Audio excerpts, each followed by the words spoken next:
Okay, so there was this video called the Caroleans, the strengths and the weaknesses of the Gapa. I'm pretty sure that's not how it's pronounced, but you know what I mean. Um, so this is supposed to give insight into how, the Swedish army fought, and, yeah, I guess we ought to watch it, huh?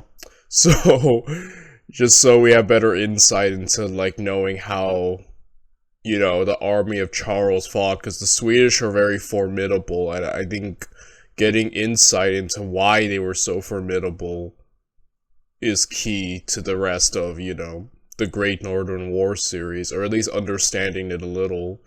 So, yeah, let's get to it, shall we? Without any further ado, let's watch The Caroleans by...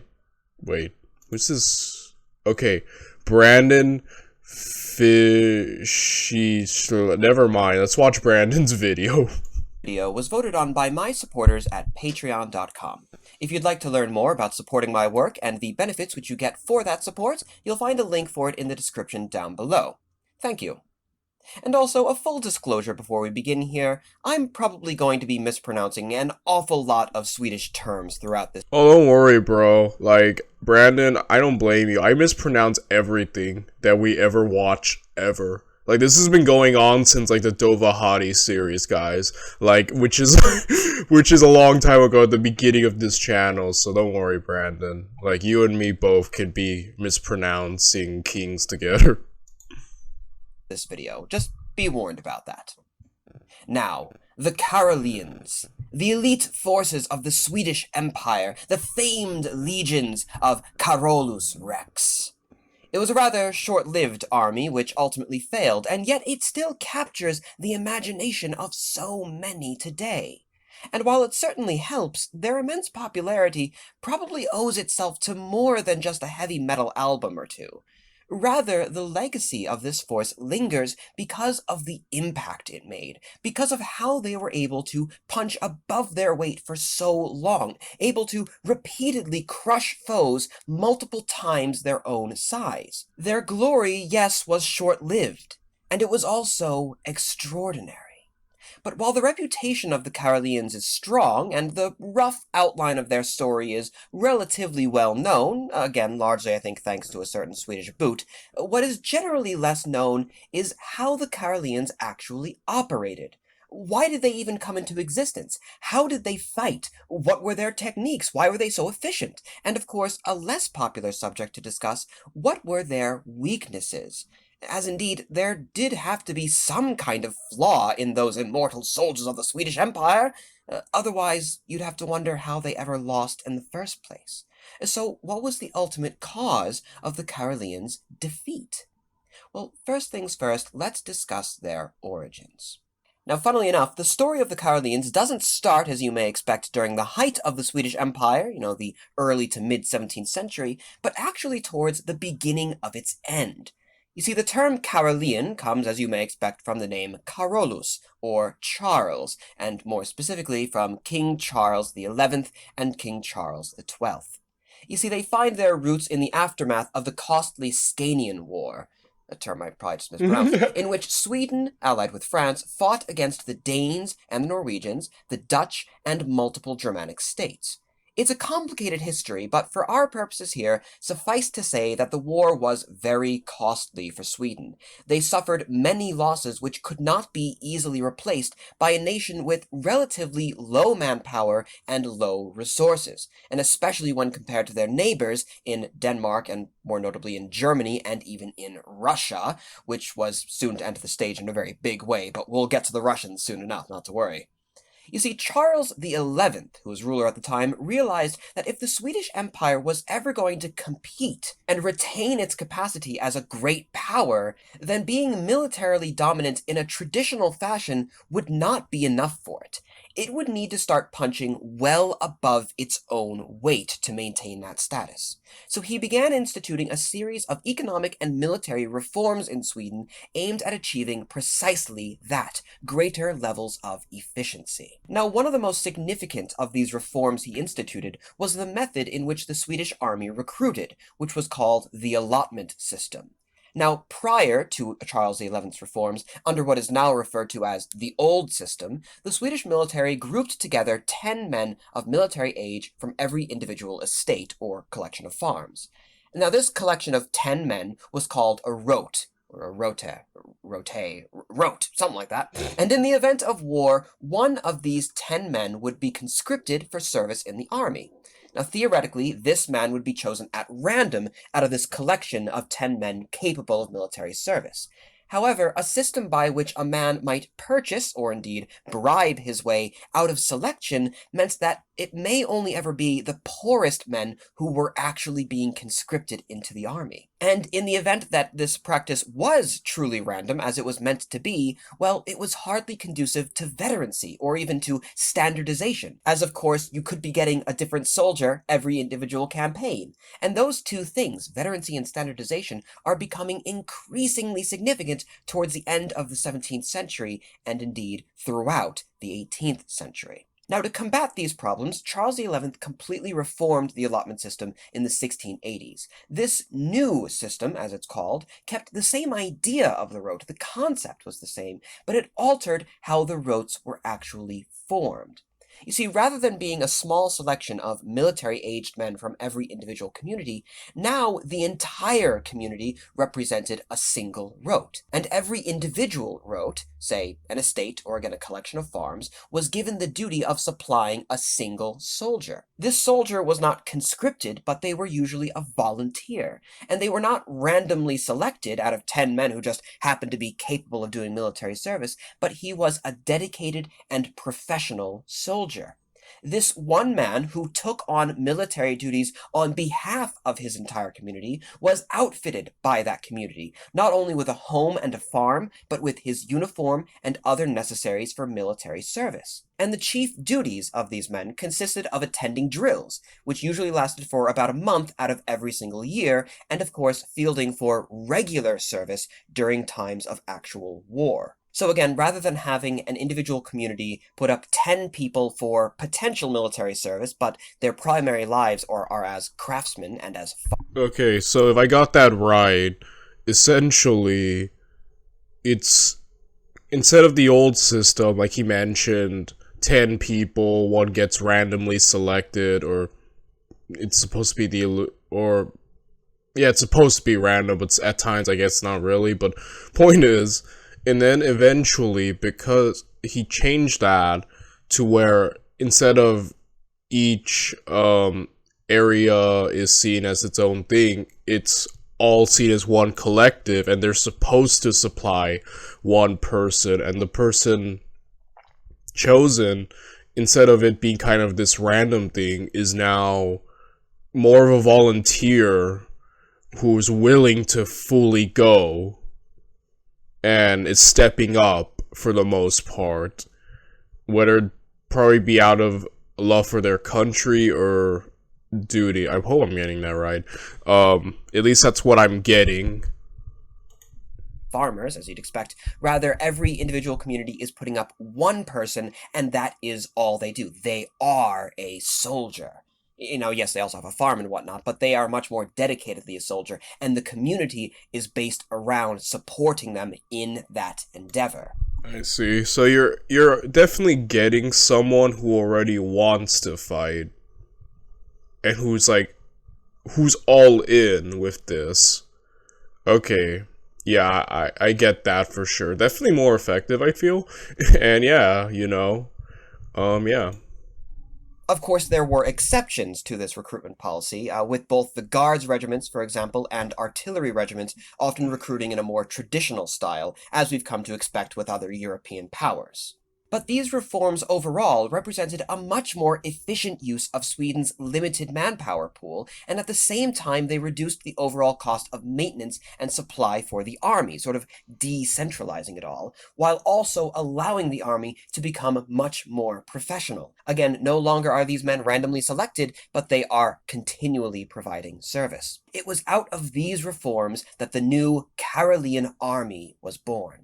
But of course, even with this increased efficiency and the professionalism at this organizational level, the Swedish army would still face problems of being vastly outnumbered by most of their neighbors. After all, they're not increasing their manpower, the number of rots and as such soldiers is not expanding here in any way, they're just using that manpower more efficiently. And so to be truly competitive, Charles XI would also need to reform how his army operated at a more tactical level, the battlefield level. And the new fighting style developed would be called gå på, and it would immortalize the Caroleans as one of the most fearsome, disciplined, and zealous armies of its day. Now, the basic principles of the gå på, which again I'm probably horribly mispronouncing, were very simple. You see, translated, the term directly means go on or go to. It emphasized rapid and decisive strikes against an enemy to disorganize and push them from the field before their inevitably greater numbers could condense and overwhelm the Swedish forces. And now, before we get into it, please understand that this explanation is of the ideal doctrine, and there were likely many, many different examples in which the Caroleans fought very differently as circumstances dictated. But broadly speaking, a Swedish battalion would form up 4 ranks deep. Now, this is a deep formation, but it's certainly not uncommon in the time period that they were operating in. The majority of this line, as you'd expect, were musketmen in the traditional style, with small groupings of grenadiers on the flanks and potentially at the van of the force, doing things like defending against cavalry and throwing grenades. Indeed, they were still using grenades in the early 18th century, unlike the late 18th century, which many of my own viewers are a bit more accustomed to. However, interestingly enough, around 1 in every 3 of the Carolean infantry were actually dedicated pikemen. And this is in a day and age where the use of pikes in linear warfare was very solidly dying out. In the past, of course, pikes would move alongside the muskets to protect them from cavalry, but the expanding prevalence of bayonets was lowering this need, and the increasing demands of mobility, again, standardization, and above all else, firing capacity meant that the age of pike and shot was already starting to die out by the mid-17th century, and by the time of the 18th, it was largely finished. But Okay, so, wait. these Swedish pikes Wait.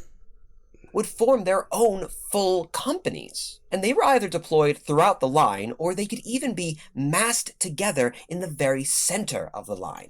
Yeah, so I'm already loving this. So the thing is, I'm a huge nerd for pike formations, like with the Swiss pikemen and their square formations and like the Macedonian phalanx. Like I have a huge love for the pike. Like I don't know, something about like pike formations and using them to fight is just something so cool to me. Like, you know, just a bunch of like dudes huddled up together, pointing their pikes, becoming a wall of just death and, you know, destruction. Just to me, I think that's just so cool. And, you know, like I said, I'm just a huge fan of the pikes. So I won't lie that, you know, with the invention of guns and whatnot, I'm a little sad about that because it essentially rendered pikes, you know, spears, the polearm, essentially, you know, obsolete. And it's sad because, like I said, I'm a huge fan of polearms. I like looking at, like, you know, pikes, spears, you know, etc., all in that range. Just to me, like, I'm a huge fan of that kind of weapon, the polearm. And in games, like, you know, a lot of people, like in fantasy novels and in games, always emphasize the sword, using the sword, magical sword, etc. I'm more of like a spear guy. I always, like in games and whatnot, I always used the spear and whatnot. Like I think when you guys ever hear that game, I think it's called Brawl for All. Like all my friends would often use like types of weapons like the sword and whatnot. I would always just use a spear and I would always defeat them. Like, I don't know, I'm just, like I said, spear, polearm, etc. You know, king in my book, my favorite weapon. So yeah. Alright, I should get right back to this video, but I'm just saying, I'm already in love because these guys use the pike, and I'm kind of like I said, a huge fan and nerd for that. If their only job was to defend the muskets from cavalry, this would be horrible placement, as you'd want to have them on the more vulnerable flanks, and again, dispersed throughout the force to protect the muskets. And in particular, you'd never want to have such a massive portion of your line rendered completely impotent in a firefight by having it consist only of melee soldiers. But this isn't how the Caroleans used them. Rather, the Caroleans used their pikes not as defensive units, which was the traditional way they were always used in pike and shot warfare. Rather, the Caroleans used their pikemen in a very offensive capacity. The Caroleans didn't want to fight at range. They didn't want long, drawn-out firefights. Their emphasis was always on the charge, getting stuck in with the enemy in a melee fight. And that is the one place where the reach of a pike actually gives it a definitive edge over a musket with a bayonet. You see, the Caroleans would form their line and begin advancing towards their enemy. Now, naturally, an enemy volley is going to have significant effect when the Swedes are within, say, 75 to 125 yards, or thereabouts, again, very roughly speaking. But unlike most armies of the day, the Caroleans wouldn't stop at that range and then begin exchanging fire with the enemy. They keep on marching through the fire until they are within around 50 yards of their enemy, well within an effective range. And while the enemy is likely still reloading from what's probably their second volley at that point, if they're doing well, the rear two ranks of Carolean musketmen would step forward through gaps left specifically in the front ranks of the Caroleans, and they would fire their own volley. Now, likely this would be a very, very efficient one. Certainly much more efficient than the first volley which the enemy threw against them, and potentially more than the enemy's second volley as well, assuming that they were even able to get it off before the Caroleans halted. Then the rear ranks would step back into their places, and rather than reload their pieces, they would draw their swords. Now, in these earlier years, the majority of the Caroleans did not actually have bayonets, but carried rapiers at their side, and I assume that they would be slinging their muskets across their backs before drawing them, rather than drop the muskets to the ground, but I couldn't find any information exactly on where they would put them. But suffice to say, they do not reload, they draw swords, ready again for a melee. The rear two ranks having done so, the force again would take up the advance. This time, it's a very short distance that they go, a very quickly closed. Okay, so I just really want to quickly say we've seen this in practice with the Great Northern War, how the Swedish kept closing the gaps between their enemies, and why they did that. It makes perfect sense to me now, because, and I mentioned, every time they get close to their enemies, they would completely stomp in hand-to-hand combat. I'm like, man, what are they learning? That makes perfect sense as to why they wanted that. They really do actually rely a lot on melee, like, getting close to the enemy is the goal, it seems, of the battles. That makes so much sense. And then, like, with the pike, that's just genius, because once you close the gap where the musket becomes rendered useless, then you also have the reach advantage now. Like, it almost turns, because, we usually think the gun is the reach advantage over the pike, but, like, once you close the gap with the reloading of the old muskets, which took a bit, then it become the tables turn and it becomes the more useless weapon. That just makes so much sense to me. Wow, okay, that's actually really cool. I kind of like this. It's kind of like a weird mixture. Obviously, the armies are advancing with weaponry and guns, but it also seems like a mixture of an older style of warfare with that. So that's really cool, and it's all offense. So that makes perfect sense. That's really cool, actually. I really like that, the composition of the army. We still have more to learn, but that's just cool. Distance to around 20 yards from the enemy. Now the front two ranks would fire, and being right up on the enemy like that, that second Carolean volley would be utterly devastating. Now, if the plan is going well, by this time the enemy line is in complete disarray. The Swedes are moving quickly. They're not reloading, but they fire 2 volleys in very quick succession. Again, these men are well trained. They're very good at what they do.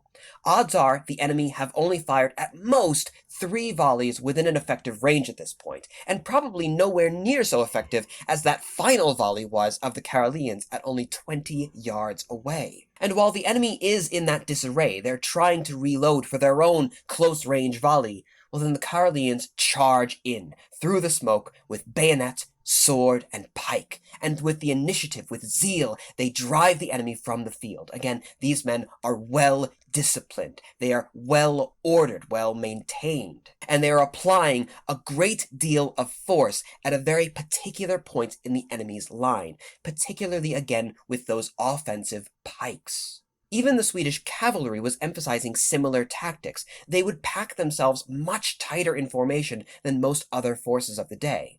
It's actually said that their squadrons were placed knee behind knee instead of the more traditional wider spacing, and they would rarely ever use skirmishing tactics with their pistols and carbines, but preferred instead charging directly into the foe with their swords.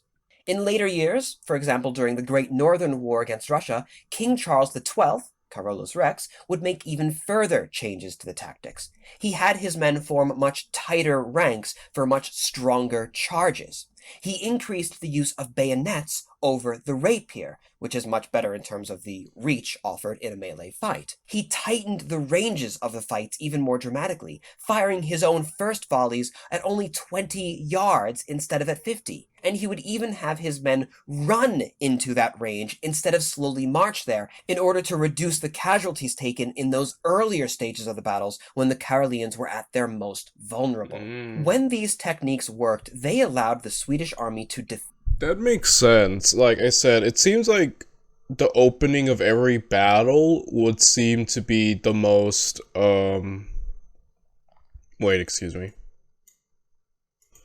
Okay, yeah, it seems like, I was thinking about that. It seems like the opening of every battle would seem to be where the Swedish would be the most vulnerable, because obviously the goal is to close the gap. But like, leading up to that, yeah, it seems like from then, you would be the most vulnerable to casualties until the gap is closed. So I kind of like Charles essentially added, book it, run, close the gap for your lives, run for your lives. I kind of like that. That makes a lot of sense. And obviously to close the gap quicker, so okay, I like that, for sure. Defeat, rout, and even force the surrender of forces much larger than their own. They regularly defeated armies twice, 3, even 4 times their size throughout the early days of the 18th century. And oftentimes they were doing it with extraordinary casualty ratios as well, such as, for example, at the Battle of Narva in 1700, where up to 18,000 Russians became casualties, but under 2,000 Swedes were lost. There was the Battle of Warsaw in 1705, with 1,000 Saxon casualties to just around 300 Swedish. Or the Crossing of the Duna, 1701, 2,000 casualties to only 500. The list goes on. Again, the Swedish were continually, during this time period, punching well above their weight. They relied above all else on extreme discipline, on cohesion, and indeed courage within their ranks.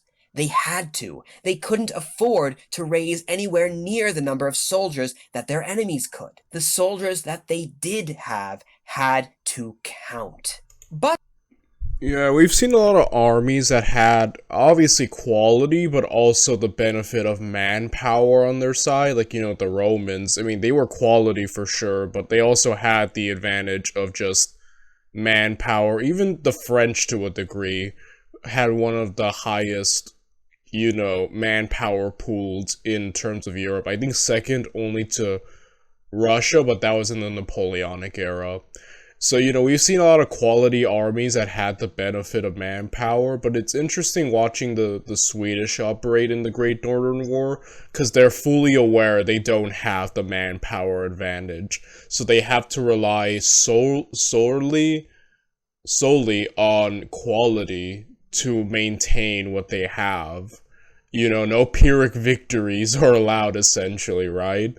Um, so that just makes that makes sense as to why they operate and why in battles like Narva, why it became such almost one-sided events once the Swedish actually made it. Like, it actually further changes what we've seen from the Great Northern War and makes me really understand it.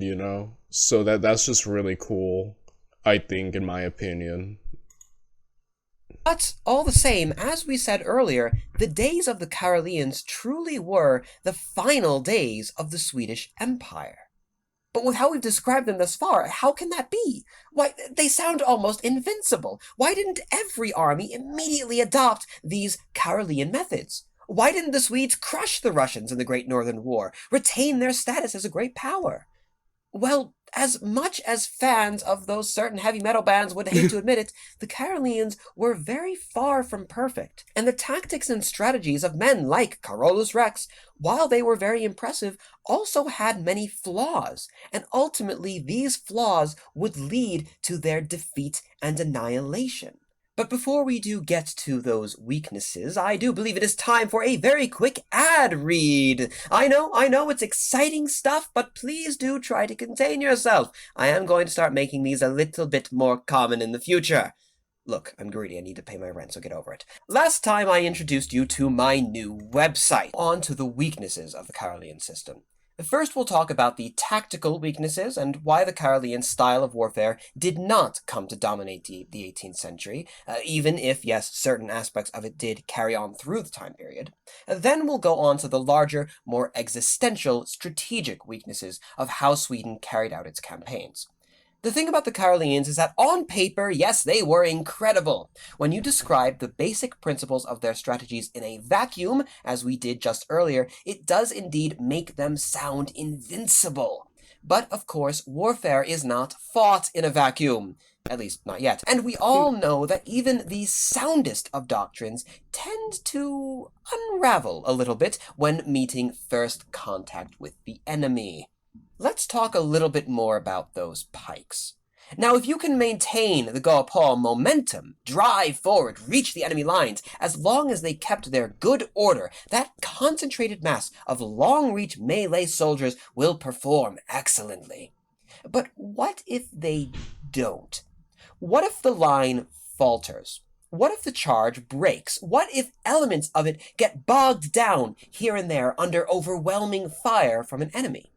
All of a sudden, as we've mentioned earlier, you've just rendered a third of your force completely impotent. Odds are the Caroleans are already outnumbered, which means any sort of protracted engagement will not end in their favor. And if the pikes are massed, suddenly you've just rendered an entire section of your line, the center of it for goodness sake, incapable of providing support to the other sections unless they charge and commit themselves. This is why the bayonet actually wins out over the pike. It provides versatility. It means that individual companies of troops can perform a variety of different tasks, that if nothing else, if a charge seems to falter, at least they can still have some sort of effect on the battlefield by, well, firing their muskets. A pike is only really good for two things: defending from a charge or carrying one out. The former is purely responsive, and it is of no use to you if, like the Caroleans, you rely on seizing initiative in the battle and dictating how it is to be fought. You're always having to be on the offensive. And the latter is only practical in very particular circumstances, and once committed, it's very difficult to bring pikemen back from that charge, especially if they've got stuck in with the enemy. Now, of course, if you disperse your pikes throughout your line, as was often done, these issues are lessened, but you're still reducing your overall firepower by a third and can easily run into situations where you have significant portions of your soldiery just standing around waiting for an opportunity to charge, while I the love seeing musketmen. the halberd, another awesome weapon. Yo, I hope they use halberds, because that's just metal. I really like halberds, too. Are firing all around them. Again, these are some of the bigger reasons why these were the final days of the pike. And again, if you have all of your pikemen massed in your center, well, even if that charge carries on perfectly, you are still having a third of your line which is not able to send out any firepower, but is receiving an awful lot of it. If you're going up against a very disparate, poorly organized enemy, then that can be okay. But if you're going up against an enemy force which is well disciplined and is able to maintain a good, accurate rate of fire, well, your men are going to be suffering an awful lot and then run up against an enemy which has suffered very few casualties, just really from artillery, up to that point.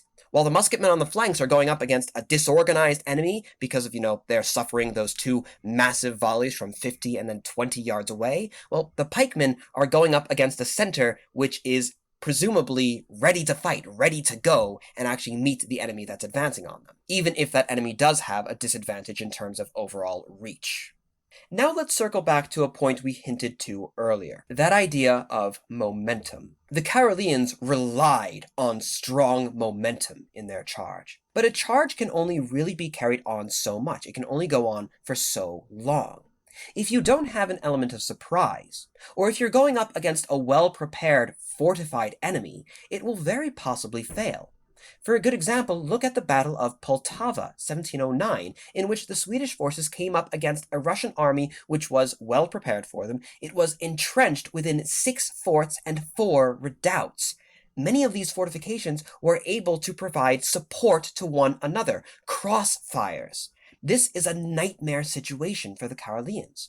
Now, yes, they can push forward and take one of those redoubts just fine, and then another, and then even another. But after every single push, every time you try to move on to another redoubt, you become weakened. The men become tired. It becomes very rapidly an uphill struggle. In many circumstances, possibly literally an uphill struggle. If they outnumbered the Russians, that may not be a problem.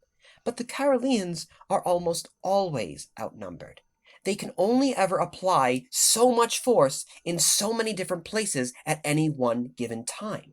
And at the Battle of Poltava, as those continued assaults on Russian positions across the line began to falter with increasing intensity, well, the Russians start to isolate individual Swedish battalions and overwhelm them. They even got to reoccupy some of the redoubts that the Swedes took earlier, making it all the more difficult for the Swedes to carry on with and maintain any sense of momentum that they may have had earlier on in the battle. And this is all in a battle where the Swedes were only outnumbered 2-1. Now, yes, that's very bad odds, but they'd faced much worse situations before in terms of numbers alone. But the Caroleans are kind of like a glass cannon. If they break your line, if they turn your flanks and send you running with their rapid, hard-hitting charge, then you're done. You're finished. But that momentum can only be carried so far. Yes, they break through your first line, but what if there's a second line? And then a third line, and a fourth line. Eventually, the Caroleans get bogged down. They get forced into those extended firefights which they so fear. They get isolated, cut off from other units. They get picked off, and ultimately, they get destroyed. And the worst thing for the Swedish Empire is that it only has to happen to them once. They can only ever have one disaster. I like the term he used, glass cannon. I think that's just the optimal phrase, because yes, under the right conditions, very powerful, but even, like as he explained, my earlier concern about the whole, you seem most vulnerable at the beginning of a fight, and yeah, he explained how they try to change that, but now he's explaining, you know, the ways in which to counter them, and yeah, bogging them down, slowing them down, which they can be through fortifications and, deeper ranks. And yeah, like a complete glass cannon, like needs the right situation and can be overwhelmed just due to the Swedish natural weakness of not having enough manpower compared to everyone else. So, yeah, complete glass cannon. And once you know how to beat them, it seems like, yeah, you can just completely dominate. Wow, that's just very interesting. And it definitely adds to the whole series of the Great Northern War that we've been watching from Kings and Generals as to why, they eventually lost, and explaining why these tactics didn't dominate the rest of Europe. Now we come to the wider problem, the existential problem of the Caroleans. That there were only ever really between 40 to 50,000 of them at most. Remember, Sweden has to punch continually above its weight. It does not have the manpower or the resources to continually field and resupply armies. Yeah, that's the thing. It's definitely vulnerable to wear and tear, I feel. Like, you can definitely bleed them dry through the course of a prolonged war, right? Like, you might lose a battle or two, but if you can keep fielding men and, keep essentially slowly wearing them down, eventually, they're gonna lose enough manpower. And the worst case scenario also, if they lose a battle, a decisive great battle, they're not gonna be able to, restock. So it seems like something like a prolonged war isn't in the best interest for them. Like, you could probably win a war of attrition, if you have enough manpower. Huh. Is much more massive than that. In the end, it doesn't exactly matter if you're able to get a casualty ratio of 3 to 1 if the enemy has 4 men for every one of yours and they're willing to carry on the war. You will run out of men before they do. If you cannot force them to a peace treaty, if they're willing to carry on the fight, they will beat you. And if you're on the charge, if you're on the offensive, then you can do very well. That seems like a huge problem, especially like when Charles kept prolonging the war with, like, the Commonwealth, even though Augustus kept trying to make peace. I thought that was probably one of Charles's biggest mistakes in fighting a coalition. When one of his enemies wanted to make peace, I think Charles probably should have taken it instead of what he did, which was prolong the war on multiple fronts and refuse peace offers, even when he was in a position of strength, you know? So, definitely, I think Charles probably should have taken into more account that he can't replace his losses as easily, right? So, yeah. It's where the zeal, discipline, speed, cohesion, all of the things that the Caroleans know best, well, that's where they all matter the most. But when you get bogged down in a protracted firefight, well, the musket ball from a Russian conscript will kill a finely trained and equipped Carolean veteran just the same as it'll kill any other kind of soldier. And so too will disease kill your veteran soldiers, and the cold of winter, and the privation of a long campaign. And if the enemy is determined to see you defeated, and they start burning their own crops along your road of march, and if they continually raid your columns, attack your supply lines, well, they can afford to take those losses. And you cannot. Sound familiar? Mm-hmm. While you can point to something like the Battle of Poltava and show the weaknesses of how the Caroleans fought when applied to very particular circumstances, well, there are also going to be plenty of examples where the Caroleans overcame similar or worse odds. The real problem with the Carolean system was much larger than can ever be exposed in any individual battle, as is often the case with history. The entirety of the Great Northern War was a story of erosion, the slow whittling away of the Swedish forces. Even in victory after victory, they could not afford to continually replace the men that they were losing. The Caroleans were a small, elite fighting force, one of the most disciplined and capable ones of their day. Had they been fighting smaller wars, or 100 years earlier, then maybe things would have ended differently for them. But they were fighting in the 18th century, at the slow dawning of a new style of warfare. Armies were becoming more professional across the board, more standardized. They were becoming larger, more versatile, more modern. Logistics and the economy of scale were slowly but surely taking over the battlefields of Europe. Now, of course, this was a very large subject, that there were an awful lot of complexities that we were not able to discuss here. The greater niceties of how the Swedes fought, the immense role that the personalities and abilities of men like King Charles XI and XII that played in these campaigns, and why they were even fighting the Russians and the Danes and the Norwegians to begin with, all warrant their own attention. And if you're interested in learning more about that subject, you might consider a book called The Swedish Army of the Great Northern War, 1700 to 1721, by Lars Eriksson Volke. Full disclosure, I've not actually read that book myself, but I have seen bits and pieces of it, and it does come recommended by a friend of mine who did read through the whole thing, and he knows an awful lot more about the Swedish military history than I do. He helped me with a lot of the research for this video. Naturally, you'll find an Amazon referral linked to that book down below. And as well, you might take interest. Okay, I think he's done for the most part. It's the outro. This was really enlightening, and I feel like it adds to a bigger understanding of what's going on in the Great Northern War, which is important.